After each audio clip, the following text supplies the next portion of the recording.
yeah, you talked about a bit about, authors that have inspired you. Do you have like a single favorite author that's really influenced your writing?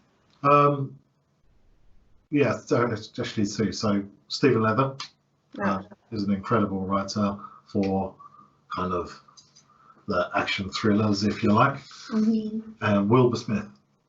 Okay. Yeah, which is quite different to what I write. That's kind of more of where the Alaskan novels came from. Okay. Yeah. He writes about Africa. But it's just the way his prose, it's just the language he uses, his sentence structure, how descriptive he is. He's not afraid to venture into territories that, I don't know, other authors might not venture into, right? Okay. And I think the books appeal to a wide range of people. They also, his books typically span a couple of generations or a generation at least, of the character's lifetime. Yeah. And that's kind of super interesting. It's so long and drawn, and he's the master of character development. By the time you get to the end of his books, you love his characters. Cool. So one particular character, Sean Courtney, in his books, is a lovable rogue. He does wrong, but typically for reasons of good, it gets misinterpreted. But with the background of the African landscape where he writes, it's just stunning. It's incredible. Okay. Yeah, perfect.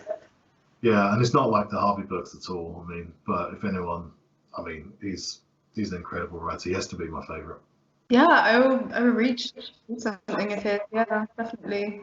Check it out. I think that's quite impressive as well, doing a character development over generations. Such a difficult thing to do. I think it's easier for writers to snapshot a character at one point in their life and do, a slight character development arc. Yeah. So the Harvey books are typically a week long, sometimes less, right? And his Courtney series, I mean, it actually goes through, I think, 4 or 5 generations. There's about 20 books or maybe more. 3 of them about Sean Courtney, then his daughter takes over, and it just goes through the Boer War, First World War, Second World War. It's very cool. It's all intricate, but it's the same thing. You get to kind of book 10 in the Courtney series, and they make a slight reference to something you read in book 1 or 2. You're like, like if I hadn't read it, I wouldn't have thought anything of it. It wouldn't have made the story any less. But because I had read this earlier books, it's kind of, I know that. Oh, that's cool. But you kind of feel part of this whole massive thing. Yeah, it's like a little message from him directly to you as the reader, kind of congratulating you for being such a fan, like, oh, you recognize this small thing. Yeah, that's kind of what I'm doing now with the Harvey books. So the ones I'm writing now is the prequel series to the Stone Cold series, right? Yeah. So I'm able to drop things into the books I'm writing now that anyone who's read the earlier series would know, and to just feel that connection. And even just to write that connection is amazing. But for a reader as well, hopefully it's awesome for them. Yeah, definitely. Cool. Yeah. So my last question for you is your plans for the future. What are you working on now? What's coming next? What can we expect from JD Weston? So the new Harvey series. So like I said, it's the prequel series. It'll be later this year. I hope to have 4 or 5 books ready to go at the end of this year, so they can all be released for Christmas. So the idea of it is, when I wrote the Stone Cold series, the Harvey series, I planned out the first 4 or 5 books, and I planned out Harvey's arc, if you like, and the other characters. And there's a few main characters that were killed off in the first few books, and that's what makes the series, I think, very cool. It's because all the people that were close to Harvey, they will die in the first 4 books. But so by the time I got to book 8 or 9 or 10, I didn't realize how much I really loved those characters that I killed off. And you killed them, you can't bring them back, right? Like the first Harvey series, that's it's chronological. right? Yeah. It's not like Jack Reacher where you can pick up any book in any order. It's chronological. So what I wanted to do was create a Harvey series set before I killed everyone off, before Harvey kind of leaves the world of crime. So he's still working for his foster father. Yeah. All of them characters are there, but it also allows me to plant in the people from the Stone Cold books. Yeah. So, for example, there's a cop in the first few Harvey books, Frank Carver, and he just sticks his head up in the books I'm writing now. Cool. You know, just a little, hey, look out for me, right? It's little bits like that I'm able to do now in hindsight. Yeah. But I think it's going to be pretty cool. It's pretty cool. But I think it needed a new series. Harvey's too good a character to give up. Yeah. And there will be more kind of Stone Cold. There'll be more in the Stone Cold series, but there was so much more to be said. Yeah. It needed a prequel series. Yeah, definitely. Yeah. It's so fun to read the old characters again. Yeah. Like John and Sergio, and yeah, it's really cool. And also Harvey has changed quite a lot. He has had like quite a big serial character development from the first book to the 12th. So it's kind of cool to see, you know, the original Harvey from the first book. Yeah, so that's part of the fun as well, because he's obviously younger in the books I'm writing now. Yeah. He's a little, not naive, because it's Harvey Stone, he's not naive, but there is like a little bit of naivety, a little bit of unprofessionalism in him that you would get in someone that much younger, right? Yeah, definitely. Yeah, and he's by the time he gets to book 12 in the Stone Cold series, he's this polished killer. Mm-hmm. He's been through so much that he's in movies, a rock. But when he's younger, when he's first starting out in the world of crime, if you like, he makes mistakes, right? Yeah, he's a bit more flawed, I'd say. Yeah, within his own little Harvey mindset, he has more flaws. Yeah. Yeah. It's really interesting to read. Yeah. Yeah, I think so. I think it's going to be. I hope it's going to be received well. So I just want to get them done and out there and kind of see if people like them. But need to just take the time, get it right. So it's like a message to any kind of new self-published authors. Like, don't rush it, eh? Like, I'm not going to release these books until there's 4 or 5 of them. So that I know that if I write anything in book 5, I get a great idea while I'm writing book 5 that contradicts something I wrote in book 1. I've got time to go back. It might just be a very slight edit to book 1, but if it makes it work in book 5, it's well worth doing. Okay. So there are people out there that will just massively disagree with what I've just said. Now, if you've got a book ready, publish it, right? It's not going to earn you any money. It's not going to do anything sitting on your hard drive. Yeah. But if it makes book 5 better, and you've got 4 or 5 books that all work and they're seamless, for me, that's well worth the wait. Just get them done together and release them. And then by the time you finish releasing book 5, you'll have a couple more ready to go, so you can continue that. Yeah, fair enough. Yep, cool.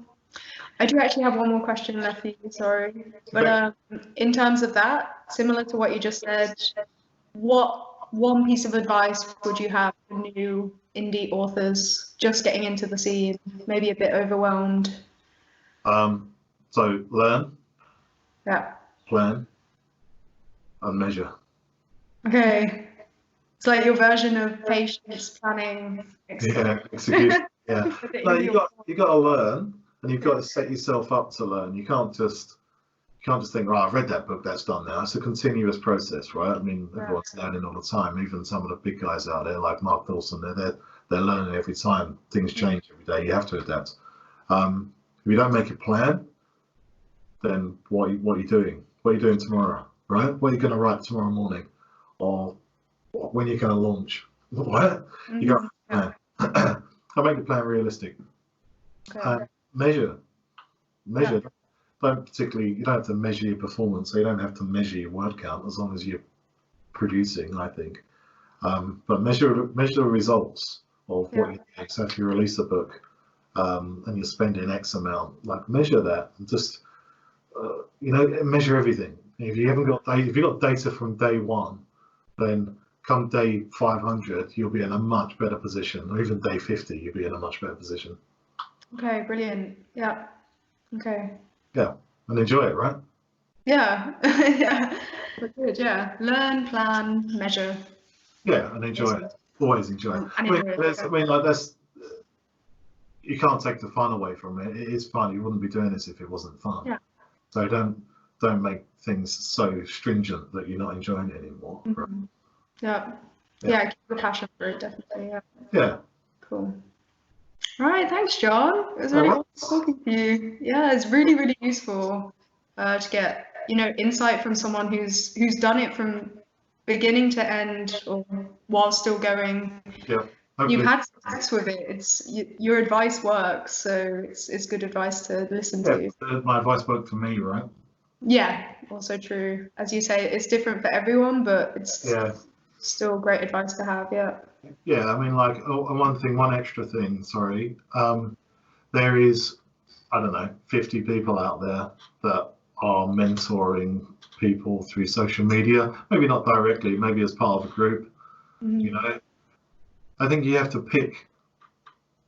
You have to choose the people that resonate with you. The people that you choose the language that resonates with you. Perhaps they write in the same genre. That sometimes helps. So for me, and you have to stick with them. You can't take advice from 50 different people and expect to be able to make a plan. Right? So when it comes to the marketing, I chose to listen to Mark Dawson, as many people would. His advice is fantastic. When it comes to bits like copy, like book descriptions and stuff, there's a guy called Brian Cohen. So I totally listen to everything he says about writing sales copy. He knows his stuff. And when it comes to book cover design, I listen to Stuart Bache. He's one of the best cover designers out there. There are others, but I'll listen to them three guys to guide me. Do you know what I mean? Yeah. And it just allows me not to be kind of their advice to be, I don't know, tainted with someone else's advice. It might all be good advice, but it's something that you can only take so much. Yeah, and these social media groups, indie author groups on Facebook and stuff, I mean, they're great, but it's just there's a lot of input all the time on, do it this way, and I think finding what resonates with you, trial and error, and finding someone who you really agree with and their strategy works for you. That's a really good way of doing it. Yeah, I mean, you have to, like I said, you can only take so much advice. It doesn't mean to say you shouldn't listen to anyone else. I mean, I always read the social media posts, and if something interests me, I'll read it. I might not take any action on it, but it'd be at the back of my mind. So I've been advised to do it this way, or this is kind of how Mark Dawson is saying to do it. But there is this other way. I'm not going to go down there yet, but there is this other way that, I don't know, maybe I could try it later on, or be incorporated. You know what I mean? You can't. You just have to stick with a direction. You can't walk in two directions at once. Yeah. Nice. Cool. Perfect. All right. Thank you. Yeah. Really, really good insight. Yeah. Really, really cool. Hope so. Hope it helps someone. Yeah. No, definitely. And I really, really look forward to to reading more of the new books, reading Frankie again. Yeah. Yep, won't be long. So 4 or 5 Harvey books, another Frankie book. Cool. Perfect. Yeah, lots to do. Awesome. All right, John. Enjoy the rest of your day. No worries. Thank you. Take care.